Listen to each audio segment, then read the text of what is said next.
Mesdames et messieurs, bienvenue sur Afro Info 243 dans cette émission qui se nomme Afropop que vous suivez en coproduction avec Yubi Télévision. Si vous êtes nouveau à la chaîne, abonnez-vous et cliquez sur la cloche de notification pour ne rien rater de nos prochaines publications.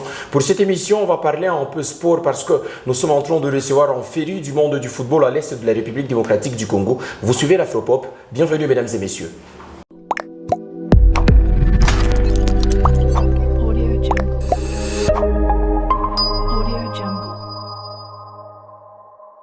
Et pour cette émission, c'est un invité hors pair parce que lui, il est toujours l'habitué de cette émission. C'est le président du FC Gol, Hugo Kasoko. Bienvenue encore une fois dans cette émission. Ouais, bonjour Jacques, merci pour l'invitation. Je suis très content d'être là avec vous aujourd'hui. Ça a toujours été un plaisir quand vous êtes ici avec nous. Et ce qui fait que vous puissiez venir aujourd'hui, c'est une actualité qui est un peu particulière parce que vous êtes en train de préparer, semble-t-il, la saison prochaine avec l'équipe du FC Gol.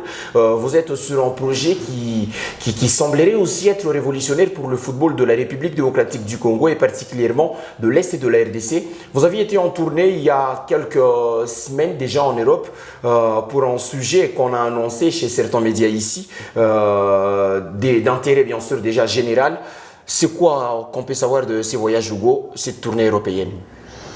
Non, je suis allé rencontrer plusieurs clubs en Belgique, en France et le but c'était de pouvoir comprendre comment eux fonctionnent, voir un petit peu les techniques qui sont utilisées au niveau de la formation et donc créer aussi un pont entre ici et là-bas. Donc comme j'ai dit, lorsque j'étais là-bas, j'ai expliqué que j'avais quand même pu bénéficier d'une formation là-bas, de jouer là-bas, donc j'ai pu créer quand même un réseau déjà depuis de longues années parce qu'aujourd'hui, beaucoup de mes relations sont devenues, avec qui je jouais au football, sont devenus des directeurs sportifs, etc. dans plusieurs clubs ou soit occupent des postes à responsabilité. D'autres sont devenus agents. Et c'était le moment, encore une fois, de se retrouver, de pouvoir discuter des enjeux à développer sur le continent africain, mais plus précisément chez nous, à l'est de la RDC.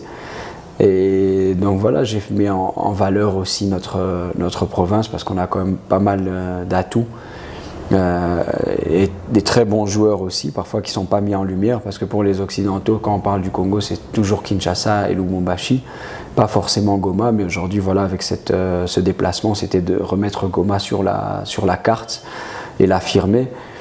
Parce qu'aujourd'hui, on a des représentants de Goma qui commencent à se faire remarquer un petit peu partout dans le monde et surtout sur l'échiquier international grâce à l'équipe nationale aussi. Nous, on a quelques éléments qui sont représentés.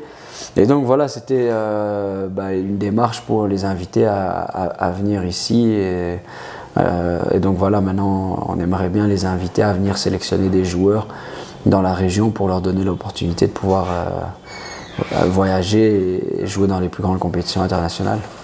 Mettre Goma sur la carte du football mondial, c'est un des chevals de bataille de Hugo Kasoko, qui est actuellement le président du FC Gol. Si on devait déjà citer certaines équipes que vous avez visitées, président, il y a les Racing Club de Lens qu'on peut citer ici en France, il y a l'équipe de la Gantoise en Belgique, mais aussi l'équipe du Standard de Liège. Comment cela s'est passé, l'accueil de l'autre côté? Non, très bien. Je crois le Congo, c'est un endroit qui est disons, qui est désiré, envié par tout le monde, mais pas beaucoup de gens arrivent à avoir accès. Et peu de gens savent comment y accéder parce que parfois il n'y a pas cet accueil qui est réservé convenablement à des structures comme le Standard ou n'importe quelle équipe qui voudrait venir regarder des jeunes talents RDC parce que des fois nos capacités organisationnelles ne nous permettent pas de les recevoir dans les meilleures dispositions. Je crois qu'ils ont eu beaucoup de mauvaises aventures dans les années précédentes au Congo et par exemple au Ghana ou au Nigeria ou au Sénégal, ils arrivent et puis ils vont voir un centre de formation qui a directement, disons quand ils vont voir un centre de formation, directement ils ont accès à une équipe, à un club qui a des infrastructures. Okay. Nous ici quand on parle de centre de formation, il n'y a personne actuellement qui a des infrastructures. Dans la ville de Goma, il n'y a aucune équipe qui a sa propre infrastructure. Déjà quand quelqu'un vous dit qu'il est scientifique mais qu'il n'a pas de laboratoire, vous demandez, c'est difficile à lui faire confiance, la dimension du crédit. Voilà, alors effectivement, il faut expliquer ce contexte à ces gens-là. Moi, je leur ai expliqué, en fait, ce qu'il faut comprendre au Congo, c'est qu'actuellement, on est dans une phase de transition, mais vous ne pouvez pas demander aux Congolais de faire exactement ce que vous voulez, comme vous le faites, et vous ne pouvez pas demander aussi de l'autre côté, nous, on ne peut pas vous demander d'être comme nous, mais il faut trouver un pont pour à un moment donné évoluer ensemble dans la même direction. Donc il y a une première étape à franchir tous ensemble, et après, progressivement, on va commencer à mettre à jour nos données, et vous aussi de votre côté, vous allez devoir vous adapter, parce que ce n'est pas seulement nous qui devons nous adapter à vous, c'est vous aussi qui devez le faire. Et trouver un juste milieu. Il faut qu'il y ait un mariage à un moment donné. Donc maintenant, c'est d'organiser quelque chose, un cadre dans lequel ces gens vont pouvoir venir et observer les meilleurs talents de la région. Donc pour l'instant, on est en train de travailler sur ça. J'aurai des confirmations dans les mois à venir si ça va se matérialiser ou pas, mais pour l'instant, voilà, c'est un petit peu ça qu'on a lancé comme processus. Dans cette émission, on aime bien les informations exclusives, et dans les mois qui viennent, il y aura peut-être une confirmation pour de possibles, bien sûr, déjà potentiels acheteurs de joueurs qui peuvent venir ici, comme c'est là qu'il est en train de le dire ici, le président. Mais on aimerait aussi bien savoir, président Hugo, parce que vous êtes le président du FC Gaulle, comme je l'ai dit, est-ce que seulement ce projet sera pour le joueur du FC Gaulle, ou ce sera élargi pour aussi d'autres joueurs, d'autres clubs en ville de Goma ou à l'est du Congo? Non, en fait, nous, dans le FC Gaulle, il y a des bons joueurs, mais je suis conscient qu'il y a énormément de bons joueurs dans d'autres équipes. D'ailleurs, ça a été un des atouts de ma présentation, c'est que je connais particulièrement bien les joueurs de la région et que j'ai pu présenter des profils en fait qui ne m'appartiennent pas, mais parce que c'est dans l'intérêt de notre football. Et comme je dis, il y a des joueurs par exemple je donne un nom comme ça, mais Alisson qui est au Lubumbashi Sport, c'est un joueur qui ne m'appartient pas mais que j'ai toujours enseigné. Et aujourd'hui, il y a Teja Wanumbi qui est chez Dauphin Noir, qui est un joueur qui ne m'appartient pas mais dont j'ai dit aussi beaucoup de bien dans mes rapports. Donc, et je peux aller comme ça avec d'autres crescendo. Il y a des joueurs en tout cas, voilà, qui seront observés. Et oui, s'il y a des joueurs de la région, d'autres endroits qui pourraient être intéressants, on les fera venir. Donc dès que j'aurai les confirmations, j'essaierai de voyager aussi un petit peu pour essayer de cibler quelques-uns. Et puis ça sera de donner le meilleur d'eux-mêmes. Et puis j'espère qu'ils auront des opportunités à travers les ouvertures qu'on essaie de mettre en place pour eux.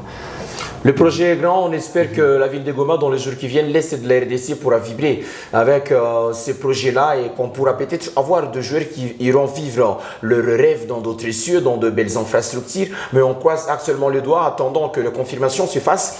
Président Kasuku Mukendi Hugo, quittons peut-être ces contextes-là pour prendre la sélection nationale de la République démocratique du Congo. Parce qu'à un moment, vous avez cité le mot, vous avez appelé bien sûr le mot crescendo, vous l'avez prononcé. La RDC actuellement est en train d'évoluer crescendo depuis la venue de Sébastien Desabre. Alors j'aimerais bien savoir, président Hugo, actuellement, qu'est-ce qu'elle vous inspire actuellement cette sélection congolaise, les Léopards A?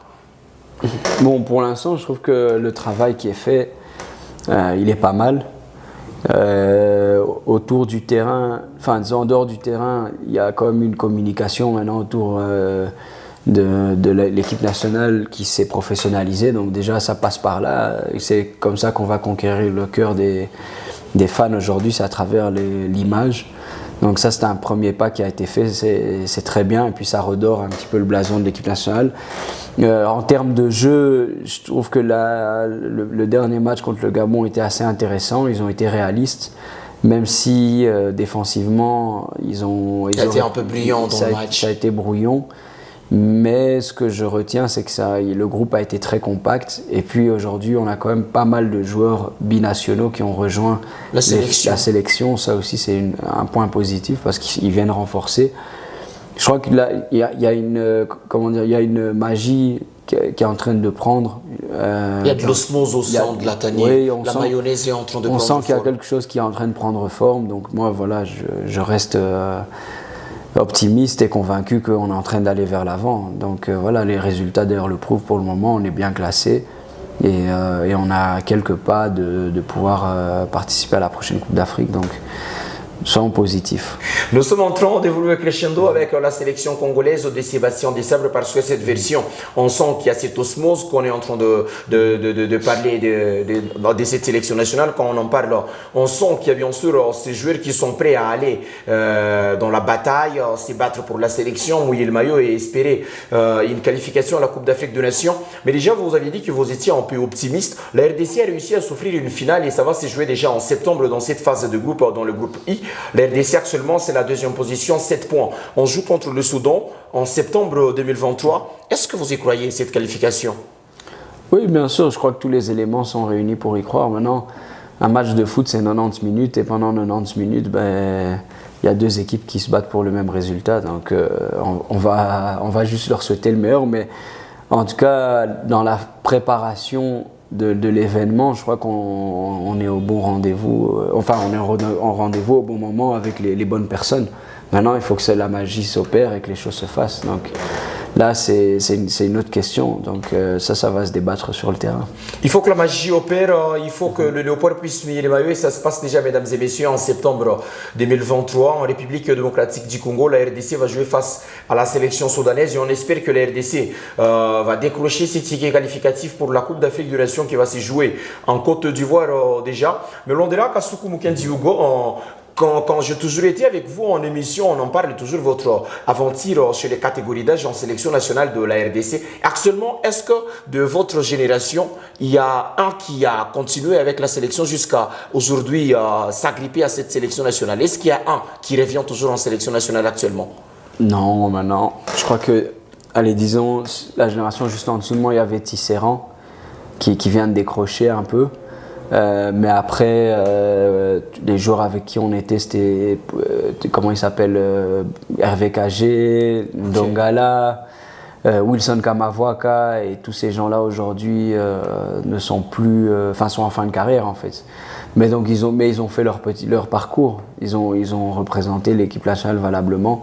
Mais aujourd'hui, voilà, on est tous sur notre fin. Enfin, moi j'ai fini plus tôt qu'eux, mais eux sont aussi en train de laisser la place à la nouvelle génération. Donc, ouais, c'est ça. Actuellement, il n'y a aucun de sa génération qui arrive encore en sélection à prime parce qu'ils sont en bout de course, ils ont fait leur carrière, ils ont tout fait. Kasuku Mukendi Hugo, il est l'un de ces garçons qui ont représenté la RDC dans la catégorie d'âge et déjà chez les U20 il a réussi à jouer avec la sélection nationale. Mais avant de finir cette première partie de l'émission qui se nomme l'interview avec vous Hugo, on aimerait bien revenir sur une des questions. Je ne sais pas si vous allez le prendre comme une question qui va vous mettre un peu au pied du mur ou dos mur. Vous êtes un formateur de joueurs à l'est de la République démocratique du Congo, mais j'aimerais bien savoir de tous les joueurs que vous avez formés, c'est qui vous a le plus impressionné ou qui vous impressionne le plus, s'il peut y avoir un nom de tous les joueurs que vous avez formés? Bon, je ne sais pas si c'est une bonne question. Vous savez, moi, quand je regarde mes joueurs, j'ai l'impression, quand ils sont avec moi, je suis très très dur avec eux. Enfin, je suis toujours très dur avec eux, mais quand je les regarde un peu comme mes enfants tous. Pour l'instant, il n'y en a pas un qui m'a encore convaincu. C'est tous encore, je les considère en fait à leur juste valeur par rapport à ce qu'ils sont actuellement. Je pense qu'actuellement, il n'y en a aucun qui a encore convaincu tout le monde. Et moi, de dire que oui, c'est le meilleur actuellement, etc., alors qu'il n'a rien fait, déjà, ça serait lui rendre un mauvais service, mais en plus de ça, ça ne serait pas réaliste. Moi, ce que je pense, c'est qu'il y a des très bons joueurs qui sont en train qui sont dans un processus de développement et qui n'ont pas encore suffisamment prouvé pour qu'aujourd'hui on dise qu'on a été suffisamment convaincus. Bien sûr, il y en a qui m'ont rendu des fiers services chez Gaulle, comme Moana Kibuta ou des Claude Wakenge, ou des Massiri, Séraphin Ousseini, Selemani Lomame, mais tout ça, ils ont joué dans un championnat local de division amateur. Donc dire qu'un joueur m'a particulièrement impressionné parce qu'il a joué dans ces championnats-là qui sont de faible niveau, c'est pas encore ça. Moi, j'ai envie que ces joueurs arrivent à prouver au plus haut niveau international. Et là, on pourra dire, ok, oui, il a confirmé, il est arrivé quelque part. Mais actuellement, oui, il y en a plein qui m'ont impressionné, mais ils viennent à peine avec d'éclore de l'œuf. Donc, attendons de voir maintenant qu'est-ce que ça va donner quand ils seront affirmés en tant que footballeurs, qu'ils auront acquis de la maturité.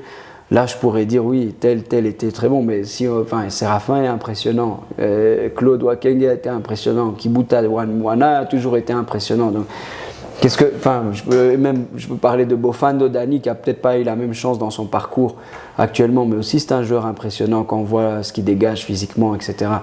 Mais c'est des joueurs qui doivent encore prouver. Donc moi j'ai toujours dit le potentiel, tant qu'il n'est pas exploité, ça veut rien dire en fait. Tu peux avoir énormément de potentiel, mais si tu n'en fais rien, ben ça veut dire que en fait, ça n'existe pas ce potentiel. Le potentiel bien exploité, c'est là qu'à un moment donné... On pourra dire que celui-ci l'a convaincu. On pourra dire que celui-ci l'a convaincu. Donc oui, il y a des hauts potentiels. Et d'ailleurs, tous les joueurs que je recrute chez Gaulle, en général, je les prends parce ce sont des hauts potentiels. Mais tant qu'ils n'ont rien fait... tant qu'ils n'ont pas été chercher une victoire, disons, ou même des résultats, des statistiques en club qui font que ces joueurs sont convoités par les plus grands clubs, ça restera des potentiels. Et moi, j'ai envie de dire ça, c'est juste des potentiels, des beaux potentiels. Il reste encore sur sa soif le président, le formateur, celui-là qui prend en main ces talents de la ville de Goma pour le façonner pour une vision internationale, selon ce qu'on est en train d'entendre ici. Président Kasuku Mukendi Hugo, on finit cette première partie avec vous qui se nomme la partie l'invité pour prendre la deuxième partie, l'actualité. Et dans cette partie, on va revenir sur la sélection nationale de RDC U20 parce qu'il y a aussi des joueurs formés par le FC Gaulle qui sont dans cette catégorie. Mesdames et messieurs, bienvenue dans la deuxième partie de l'émission. C'est la partie l'actualité.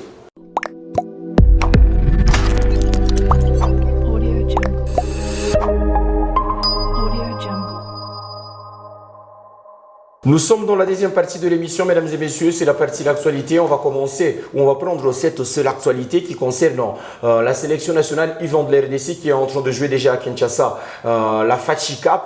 Et pour la rentrée en matière de cette sélection congolaise, ils ont perdu 4-3 face à la sélection gabonaise. RDC 3, 4 pour la sélection gabonaise. Ça commence mal, présent pour cette sélection U20. Oui, bon, je pense qu'hier, moi j'ai regardé le match, je l'ai regardé 3 fois. Donc je l'ai regardé une fois en direct, je l'ai regardé une fois en rediffusion, et puis je l'ai regardé en coupant chaque séquence décisive pour comprendre un petit peu qu'est-ce qui a été mis en place par le sélectionneur, quelles avaient été peut-être les erreurs.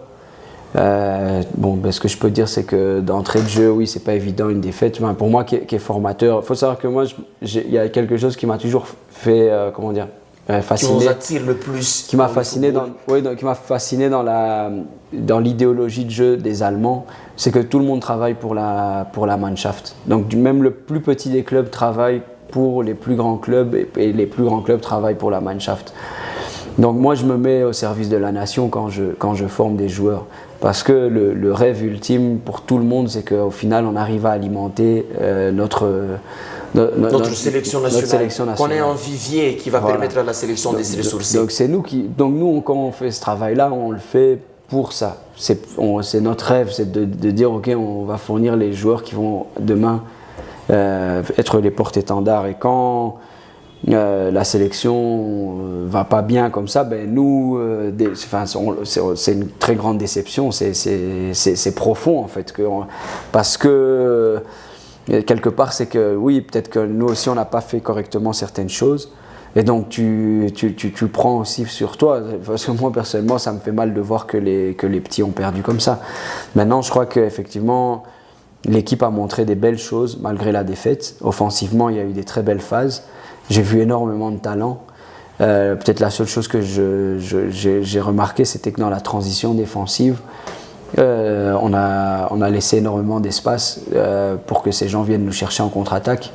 Quand on regarde les buts qu'on a pris, donc du moins j'ai pas vu le premier but, parce que j'ai l'impression que c'était pas dans la diffusion, mais tous les buts que j'ai regardés, à chaque fois c'est des contre-attaques, et puis il y a des retards au niveau du repositionnement des latéraux surtout.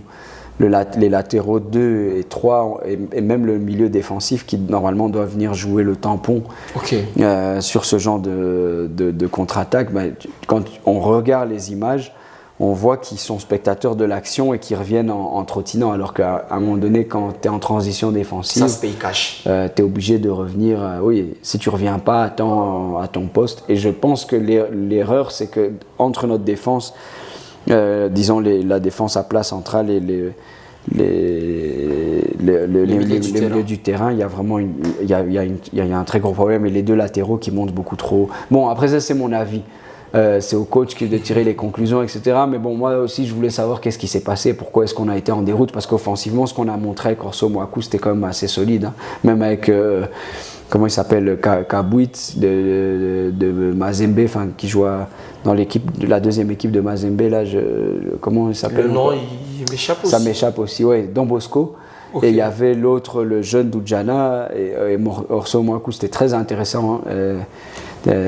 Offensivement. Je crois qu'on a juste manqué le milieu de terrain, on le saute un peu trop aussi. Mais bon, sinon voilà. Au coach de tirer les conclusions pour ce qui concerne cette sélection nationale U20, parce que déjà le mardi prochain, il y a un match qui va se jouer. La RDC va jouer face à la sélection de RCA. Mais il y a à citer deux joueurs du FC Gaulle dans cette sélection. Il y a Claude Massiri qui était en défense centrale titulaire. Il y a aussi Claude Wakenge qui actuellement évolue chez l'équipe du FC Étoile du Kivu, qui aussi est rentré en cours de jeu dans ce match. Qu'est-ce que ça vous fait, vous, en tant que formateur, avoir vos deux garçons dans une sélection U20 de la RDC? Non, ça fait plaisir. Hein. Franchement, ça fait plaisir, c'est une fierté de pouvoir voir ces jeunes-là à ce niveau-là. C'est des jeunes de Goma, c'est des jeunes que je connais depuis qu'ils sont tout petits. Donc, c'est tout ce que je leur ai toujours souhaité. Je leur souhaite d'aller plus loin. Seulement, comme je dis, la défaite d'hier, c'est quelque chose qui fait très mal parce que je me mets à leur place. Et je sais qu'ils auraient voulu absolument gagner ce premier match. Donc voilà, on va espérer que le prochain match se passe mieux pour eux. Espérons que le prochain match se passe mieux. Et déjà, on l'a dit ici, c'est le mardi face à la sélection de RCA. Et ils finiront face à l'équipe du Congo-Brazzaville. Mais on finit cette deuxième partie déjà de l'émission qui se nomme la partie l'actualité avec cette sélection U20 de la RDC à Guy Boukassa des tirés de conclusion. Nous, on va dans la troisième partie de l'émission qui se nomme la partie les oui et les non de l'Afropop. Le président Hugo, il va dire oui ou non sur certaines questions avec petite justification 6 la 80. Et déjà, mesdames et messieurs, avec vous, partons vers la troisième partie de l'émission. C'est la partie les oui et les non de l'Afropop.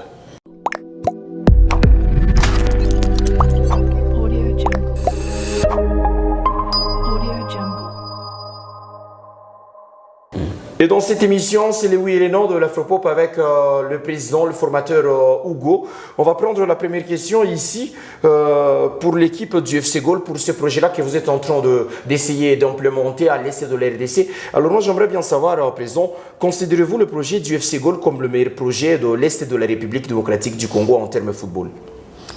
Bon, non. En fait, comme je le dis souvent, moi, je suis comme un artisan. Je suis comme un mécanicien ou un maçon. Tous les jours, tu construis. Tu le fais parce que tu aimes ça, c'est une vocation. Enfin, moi, je le fais comme une vocation. Je pense pas qu'aujourd'hui, je suis le meilleur et c'est peut-être pas à moi de le dire. C'est les résultats qui doivent parler et aux gens d'être convaincus ou pas. Mais pour moi, c'est pas ça qui m'intéresse. Moi, la chose qui m'intéresse, c'est de me lever tous les jours et de faire ma passion et de former des joueurs et de partager ça avec eux. Le reste, comme je dis, voilà, moi je suis pas là pour dire je suis le meilleur ou je suis le moins bon. Les gens peuvent vraiment apprécier ou pas, mais ça changera pas le fait que je fais ça, j'ai fait ça et je continuerai à le faire. Et c'est passionnel. Oui. La deuxième question dans cette émission, on a parlé de la sélection congolaise et déjà on l'a vu ce match face à la sélection du Gabon qui s'est passé déjà en juin 2023. Prenons cette question, président Hugo. Lionel Mpassi, après son match contre le Gabon, doit-il rester le numéro 1 au poste de gardien de but en sélection congolaise? Oui, absolument. On ne change pas une équipe qui gagne. On ne change pas l'équipe qui gagne, c'est oui pour la deuxième question. Et la troisième question, Sébastien Desabre. Actuellement, on est en train de le voir avec la sélection congolaise. À un moment, on a vécu aussi l'époque Florent Ibenge. Alors ma question ici, Sébastien Desabre est-il mieux que Florent Ibenge avec cette sélection congolaise, oui ou non? Bon, c'est compliqué de répondre à cette question parce que Florent Ibenge, c'est quelqu'un que je respecte énormément. Je crois qu'il a fait un travail énorme. Mais le travail de coach, c'est un travail où tu es exposé. Alors que à ce moment-là, peut-être qu'il n'y avait pas les soutiens qu'il fallait derrière de la fédération, etc., pour qu'il puisse déclencher la machine. Après, il nous a prouvé sur les clubs où il est allé que c'est un excellent coach. Desabre, il vient d'arriver, il vient de gagner quelques matchs. Donc du coup, dire que Desabre à chaud comme ça, dire ah oui, c'est le meilleur, il est meilleur parce qu'il vient de faire quelques bons résultats, c'est ingrat pour celui qui nous a fait gagner des coupes et en plus. Et la troisième place à la CAN 2015. Oui, et c'est en plus après il a confirmé qu'il était là où il est parti. Donc pour moi, tous les deux je les respecte et je dirais juste que voilà, les deux sont bons, mais voilà, c'est une sorte de petit joker là. Il n'y a pas de oui, il n'y a pas de non, ça reste un joker, les deux ils sont bons. Président Kassoko Mukendi Hugo, c'en est fini avec cette émission. Merci d'être passé et d'avoir répondu à notre invitation. Merci beaucoup. C'était un plaisir aussi pour moi d'être encore une fois invité. Merci. On dit aussi grand merci à tous ces téléspectateurs qui nous ont suivis sur Yubi Télévision. Merci à tous ces internautes qui nous suivent sur Afro Info 243. Si vous êtes nouveau à la chaîne, abonnez-vous et cliquez sur la cloche de notification pour ne rien rater de nos prochaines publications. Ici, on a toujours l'habitude de les dire. Passez un très bon moment en compagnie des Afro Info 243.